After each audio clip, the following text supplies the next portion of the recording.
Welcome back friends. इस video में हम लॉज ऑफ मोशन के सारे फॉर्मूले देखेंगे, कौन कौन से फॉर्मूले यूज होते हैं इस चैप्टर में। सबसे पहला फॉर्मूला होता है momentum equals to mass into velocity. Second formula इस चैप्टर में है force equals to rate of change of momentum, that is dp by dt। ये सेकंड लॉ ऑफ मोशन होता है, वहाँ से फॉर्मूला आता है। इस फॉर्मूले में जैसे अगर बॉडी का मास कांस्टेंट हो तो मास को बाहर निकाल के ऐसे dv बाई dt लिखेंगे, तो dv बाई dt क्या होगा, एक्सेलरेशन। तो फोर्स का एक फॉर्मूला मिल जाता है हमें, मास इनटू एक्सेलरेशन। ओके, तीन लॉज ऑफ मोशन होते हैं। फर्स्ट लॉ में बोला जाता है अगर किसी बॉडी पे नेट फोर्स जीरो हो तो उसकी इनिशियल स्पीड और फाइनल स्पीड सेम होगी, यानी कि उसका एक्सेलरेशन क्या होगा, जीरो होगा। ये हमारा फर्स्ट लॉ से फॉर्मूला आता है। सेकेंड लॉ से हमारा जो फॉर्मूला आता है वो मैंने ऊपर लिखवा दिया है, force is directly proportional to rate of change of momentum dp by dt। ये सेकेंड लॉ से फॉर्मूला आता है। थर्ड लॉ से क्या फॉर्मूला आता है वो देखो। अगर दो ऑब्जेक्ट्स एक दूसरे पे फोर्स अप्लाई कर रहे हैं तो जितना फोर्स पहला ऑब्जेक्ट दूसरे पे लगाएगा उतना ही फोर्स दूसरा ऑब्जेक्ट पहले ऑब्जेक्ट पे लगाएगा, लेकिन उसकी डायरेक्शंस रिवर्स होगी। यानी यहाँ पे क्या साइन होगा, माइनस। अगर ए और बी आपस में फोर्सेज लगा रहे हैं तो ए बी पे जितना फोर्स लगाएगा उतना ही फोर्स बी ए पे लगाएगा, बट अपोजिट डायरेक्शन में। तो ये थर्ड लॉ से आता है। नेक्स्ट फॉर्मूला होता है हमारा, अगर किसी भी सर्कुलर पाथ में आर रेडियस हो जिसका और वी स्पीड से कोई ऑब्जेक्ट घूम रहा है उसमें यूनिफॉर्म स्पीड से, इस केस में एक सेंट्रीपिटल फोर्स लगता है उस ऑब्जेक्ट पे, और उस फोर्स का फॉर्मूला होता है mv square by R. This is called centripetal force, क्योंकि ये सेंटर की तरफ एक्ट करता है।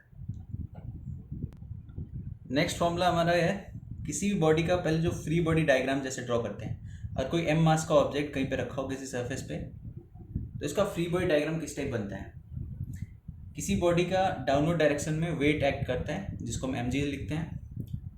जो ये सरफेस है वो अपवर्ड डायरेक्शन में एक फोर्स लगाता है जिसको n से डिनोट किया जाता है। एक्चुअली इसका नाम होता है नॉर्मल रिएक्शन, जिसको n से भी या फिर बहुत सारे बुक्स में r से भी डिनोट करते हैं। ये नॉर्मल रिएक्शन हो गया। अगर इस बॉडी पे हम आगे की तरफ कोई फोर्स लगाएंगे, अगर सरफेस स्मूथ हो गया तो ये ऑब्जेक्ट सीधा सीधा चला जाएगा, लेकिन अगर ये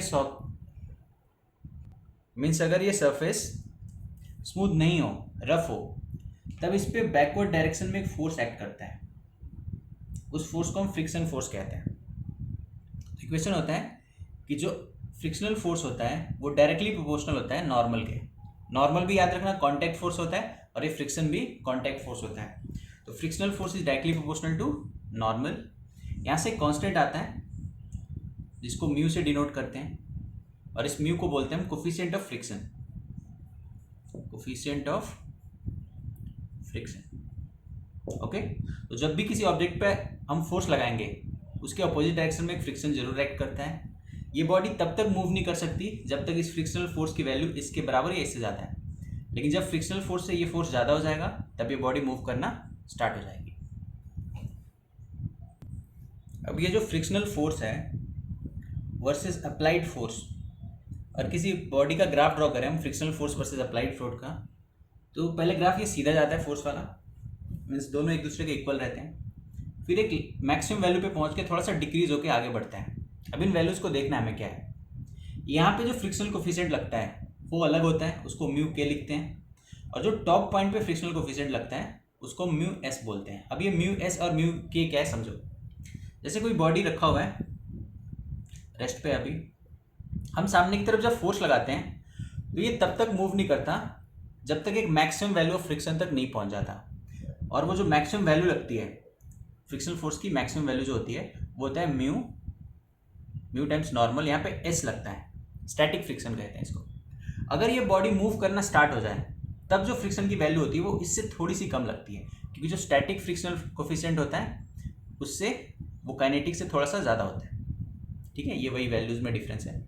जब बॉडी मूव करना स्टार्ट कर दे तो उस पर जो फ्रिक्शनल फोर्स एक्ट करता है वो होता है म्यू के into M G. But generally क्या होता है, क्वेश्चंस में एक ही म्यू दिया होता है तो हम दोनों में से कोई भी यूज़ कर लेते हैं उसको। लेकिन अगर दो अलग अलग म्यूज़ दिए हो तो जब वो बॉडी रेस्ट पे हो तो ये वाला यूज़ करेंगे, जब बॉडी मूव करना स्टार्ट हो जाए तो ये वाला म्यू के इंटू एम जी यूज़ करेंगे। नेक्स्ट टॉपिक है तुम्हारा angle of friction. Angle of friction होता है अगर किसी बॉडी पे फ्रिक्शनल फोर्स और नॉर्मल रिएक्शन लग रहा हो, ठीक है, ये फ्री बॉडी डायग्राम में भी बताया था। तो इन दोनों का जो रिजल्टेंट होता है, मीन्स जो रिजल्टेंट इधर बनता है फ्रिक्शनल फोर्स का और नॉर्मल का, ठीक है। सपोज इसको मैंने एफ डैश से नोट कर दिया या आर लिख दिया इसको। तो ये जो रिजल्टेंट है ये नॉर्मल के साथ जो भी एंगल फॉर्म करेगा यहाँ पे, इस एंगल को बोला जाता है angle of friction. Frictional force और नॉर्मल ये दोनों कांटेक्ट फोर्सेज होते हैं। तो अगर किसी बॉडी का नेट कांटेक्ट फोर्स पूछे तो उसका फॉर्मूला यूज कर देना √ फ्रिक्शनल फोर्स का स्क्वायर प्लस नॉर्मल का स्क्वायर। क्यों? क्योंकि इन दोनों के बीच में कितना एंगल लग रहा है फ्रिक्शनल और नॉर्मल में 90 डिग्री। तब जब दो फोर्सेस के बीच 90 डिग्री का एंगल हो तो क्या करते हैं √ A² + B² ऐसे यूज कर लेते हैं। हाँ, ये रिजल्टेंट जो नॉर्मल के साथ एंगल फॉर्म करेगा उसको एंगल ऑफ फ्रिक्शन बोलते हैं। हम दो इक्वेशंस लिखते हैं, यानी रिजल्टेंट का जो साइन थीटा है वो फ्रिक्शनल फोर्स के इक्वल होता है और रिजल्टेंट का जो कॉस थीटा है वो नॉर्मल के इक्वल है, क्योंकि जिधर थीटा होता है उधर हम कॉस थीटा लेते हैं और जिधर थीटा नहीं होता उधर साइन लेते हैं। इन दोनों को अगर तुम डिवाइड करोगे तो तुम्हारा इक्वेशन कुछ ऐसा आएगा tan theta = frictional by normal. अब हमें रिलेशन पता है कि फ्रिक्शनल फोर्स होता है म्यू टाइम्स नॉर्मल, तो डिवाइड करके म्यू आएगा। मीन्स एंगल ऑफ फ्रिक्शन का इक्वेशन हम लिख सकते हैं tan इनवर्स म्यू। इसको याद रखना, एंगल ऑफ फ्रिक्शन होता है, डायरेक्टली यूज कर सकते हो बट मैंने पूरा एक्सप्लेन किया ताकि कोई प्रॉब्लम ना हो। Your next topic is angle of repose. Angle of repose होता है कि कोई ऑब्जेक्ट इंक्लाइन पे रखा है तो मैक्सिमम कितना एंगल है जिस एंगल तक वो ऑब्जेक्ट रेस्ट पे रह सकता है। जैसे तुम लोगों ने देखा होगा अगर किसी ऑब्जेक्ट को इंक्लाइन पे रखा हो तो ये एंगल बढ़ाते जाएंगे तो फिर वो स्लाइड करना शुरू कर देगा, पर मैक्सिमम कितने एंगल तक ये रेस्ट पे रह सकता है इसको हम बोलते हैं angle of repose. Angle of repose का फॉर्मूला होता है, जैसे इसका अगर फ्री बॉडी डायग्राम बनाए तो याद रखना किसी बॉडी का डाउनवर्ड डायरेक्शन में mg एक्ट करता है, सरफेस के परपेंडिकुलर नॉर्मल एक्ट करता है, ठीक है। अब इस mg के दो कंपोनेंट्स बनाए जाते हैं, एक नॉर्मल के अपोजिट, ये वाला होता है mg cos थीटा, और एक होता है इस डायरेक्शन में, क्योंकि बॉडी को स्लाइड करने के लिए ये फोर्स चाहिए होता है, और ये होता है mg sin थीटा। ये फ्री बॉडी डायग्राम बहुत ही इंपॉर्टेंट है, इसको याद रखना। अब क्योंकि ये बॉडी नीचे आना चाहता है इसलिए फ्रिक्शनल फोर्स किधर एक्ट करेगा, पीछे की तरफ, ओके। तो हम करते क्या है, रेस्ट की जो कंडीशन है उसके अकॉर्डिंग फ्रिक्शनल फोर्स किसके इक्वल होना चाहिए, mg sin थीटा, क्योंकि फ्रिक्शनल फोर्स पीछे लग रहा है या आगे लग रहा है, तो रेस्ट पे कब रहेगा, जब ये दोनों आपस में इक्वल हो।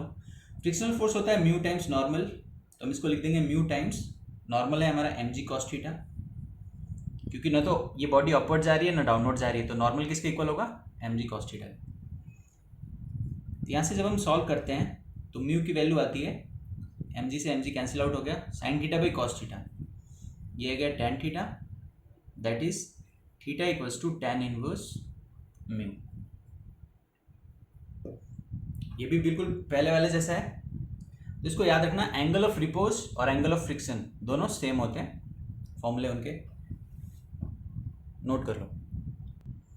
नेक्स्ट टॉपिक होता है अगर किसी सर्कुलर पाथ में जिसका रेडियस r हो और कोई कार या कोई भी ऑब्जेक्ट मूव कर रहा है तो मैक्सिमम कितनी स्पीड से ये मूव करता है कि वो स्किड ना कर सके, क्योंकि यहाँ पे फ्रिक्शन एक्ट करता है।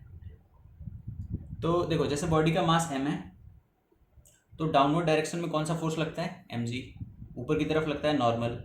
ये जो फ्रिक्शनल फोर्स है वो इधर को एक्ट करता है, क्योंकि जब भी कोई चीज़ सर्कुलर पाथ में घूमता है तो एक सेंट्रीपिटल फोर्स लगता है, और सेंट्रीपिटल फोर्स तुम लोग को पता होगा, सेंट्रीपिटल फोर्स होता है mv²/r। इसको हम फ्रिक्शनल फोर्स के साथ इक्वेट करते हैं, ठीक है, और फ्रिक्शनल फोर्स होता है म्यू टाइम्स नॉर्मल, यानी म्यू टाइम्स mg। तो यहाँ से आता है फॉर्मूला √μrg। अब हमें सिर्फ इस फॉर्मूले को देखना है कि किसी भी सर्कुलर पाथ में हमारी जो मैक्सिमम पॉसिबल स्पीड है वो होती है √μrg। अगर इससे ज़्यादा स्पीड से तुम सर्कुलर पाथ में मूव करोगे तो तुम स्किड कर जाओगे, तो इस फॉर्मूले को याद कर लेना। नेक्स्ट टॉपिक है बेंडिंग ऑफ साइकिल, यानी किसी ऑब्जेक्ट को या किसी साइकिल को सपोज ऐसे सर्कुलर पाथ में तुम टर्न करके चलाना चाहते हो वर्टिकल के साथ थीटा एंगल पे, ठीक है, तो मैक्सिमम कितनी स्पीड से तुम इस साइकिल को चला सकते हो। तो इसके लिए दो फॉर्मूले इक्वेट करने होते हैं, देखो ध्यान से। किसी भी बॉडी का क्या होता है, डाउनवर्ड डायरेक्शन में, जैसे यहाँ पे अगर फ्री बॉडी डायग्राम बनाए, डाउनवर्ड डायरेक्शन में mg एक्ट करते हैं और सरफेस के परपेंडिकुलर ऐसे नॉर्मल। यहाँ पे हम नॉर्मल के दो कंपोनेंट्स बनाएंगे। ये वाला एंगल थीटा है, तो ध्यान से देखो, ये वाला थीटा है तो ये भी थीटा होगा, यानी ऊपर होगा n cos थीटा, इधर होगा n sin थीटा। तो हमारे जो दो इक्वेशंस होंगे वो कुछ इस तरह से होंगे, n cos theta is mg, और क्योंकि ये सर्कुलर पाथ में है तो n sin थीटा जो होगा वो सेंट्रीपिटल फोर्स को बैलेंस करेगा, और सेंट्रीपिटल फोर्स सबको पता है mv²/r होता है। इन दोनों फॉर्मूले की हेल्प से जो हमारा फॉर्मूला आता है वो होता है v = √rg tan theta. Means अगर सर्कुलर पाथ में तुम साइकिल घुमा के ऐसे चलाना चाहते हो, तुम्हारा जो एंगल है, जितना मैक्सिमम एंगल तुम टर्न कर सकते हो, वो इस फॉर्मूले से आएगा। ठीक है, ऐसे लिख सकते हो, थीटा = tan इनवर्स v²/rc, ये एंगल हो सकता है तुम्हारा। ये फॉर्मूले भी इंपॉर्टेंट है। नेक्स्ट टर्म है हमारा banking of road. Banking of road में क्या होता है, हमें थोड़े से एंगल पे और सर्कुलर मोशन में रहना होता है। जैसे थोड़े से एंगल पे और कोई रोड ऐसा हो और उसमें भी टर्न करना हो, ठीक है। ऐसे केसेस में क्या होता है, जो मैक्सिमम स्पीड का फॉर्मूला होता है वो होता है √rg μ + tan theta upon 1 - μ tan theta. ठीक है, इस फॉर्मूले का यूज क्या है, देखो, अगर सपोज ये वाला थीटा 0 ले लें, ठीक है, इफ थीटा इज 0 डिग्री, तब क्या होगा, tan थीटा tan 0 डिग्री 0 हो जाएगा। ये फॉर्मूला बन जाएगा v = √μrg। अभी थोड़ी देर पहले एक फॉर्मूला कराया था कि किसी लेवल रोड पे, मतलब सर्कुलर रोड पे अगर घूम रहे हो तो तुम्हारी मैक्सिमम स्पीड ये होगी। और हाँ, अगर हम म्यू को 0 ले लें, ठीक है, suppose mu is taken to be 0, इस केस में क्या होगा, वेलोसिटी का फॉर्मूला आ जाएगा √rg tan थीटा। ठीक है, √rg tan थीटा। तो ये याद रखना है कि म्यू की जगह पे tan थीटा आता है। इस चैप्टर के फॉर्मूले इतने डिफिकल्ट नहीं है, बस ये जनरल फॉर्मूला याद रखना, बैंकिंग ऑफ रोड वाला, ये बहुत इंपॉर्टेंट है। इस पे न्यूमेरिकल्स बहुत सारे आते हैं मेंस वगैरह में या नीट के पेपर में। अब कुछ स्पेशल फॉर्मूले जान लो। जैसे कोई पर्सन लिफ्ट के अंदर है और वो वेइंग मशीन के ऊपर है, उसको अपना वेट फाइंड आउट करना है। तो कुछ केसेस होते हैं, जैसे लिफ्ट अगर रेस्ट पे हो तो उस पर्सन का वेट हो जाएगा mass into acceleration due to gravity. ठीक है। सेकेंड केस, अगर लिफ्ट अपवर्ड जा रही हो या डाउनवर्ड जा रही हो लेकिन उसके पास स्पीड हो, कोई स्पीड, एक्सेलरेशन ना हो, सिर्फ स्पीड हो, जैसे 10 मीटर पर सेकंड से ऊपर जा रही हो या 10 मीटर पर सेकंड से नीचे जा रही हो, उस केस में भी वेट का फॉर्मूला mg ही रहता है। लेकिन अगर लिफ्ट अपवर्ड जा रही हो, एक्सेलरेटेड मोशन में हो, ए एक्सेलरेशन से अपवर्ड जा रही हो, तो वेट का जो फॉर्मूला लगता है वो होता है m × g + a। और अगर वही लिफ्ट डाउनवर्ड आ रही हो ए एक्सेलरेशन से, तो वेट का फॉर्मूला हो जाता है m × g - a। ठीक है, ये फॉर्मूला याद रखना। स्पीड अगर हो तो वेट वही रहता है, लेकिन हाँ एक्सेलरेटेड हो तब वेट में चेंजेस आते हैं। एक स्पेशल केस पूछते हैं एग्जाम में कि लिफ्ट का अगर फ्री फॉल हो जाए तो पर्सन का वेट क्या हो जाएगा, तो उस कंडीशन को बोलते हैं हम वेटलेसनेस, यानी पर्सन का वेट 0 हो जाएगा, क्योंकि फ्री फॉल में एक्सेलरेशन g लेते हैं, तो g - g कैंसिल आउट हो जाएगा और वेट 0 आ जाएगा। एक और फॉर्मूला है जो सिर्फ एंट्रेंस वगैरह में पूछते हैं ज़्यादातर। जैसे जब भी रॉकेट लॉन्च किया जाता है, तो जैसे तुम लोगों ने सबसे थर्ड फॉर्मूला पढ़ा, जैसे ये वीडियो जब स्टार्ट हुआ तो फोर्स का एक फॉर्मूला पढ़ा तुम लोगों ने, dp/dt, और उसमें हम क्या करते थे, बॉडी का मास कांस्टेंट लेते थे, क्योंकि मोमेंटम होता है मास इंटू वेलोसिटी। जब मास कांस्टेंट लेते थे तो dv/dt करते थे। लेकिन इस केस में जब रॉकेट लॉन्च किया जाता है तो उसकी जो गैसेज इजेक्ट होती हैं उसकी वजह से मास डिक्रीज होता है, और जो वैल्यू कुछ फॉर्मूला में ऐसे चेंज आ जाता है, v × dm/dt।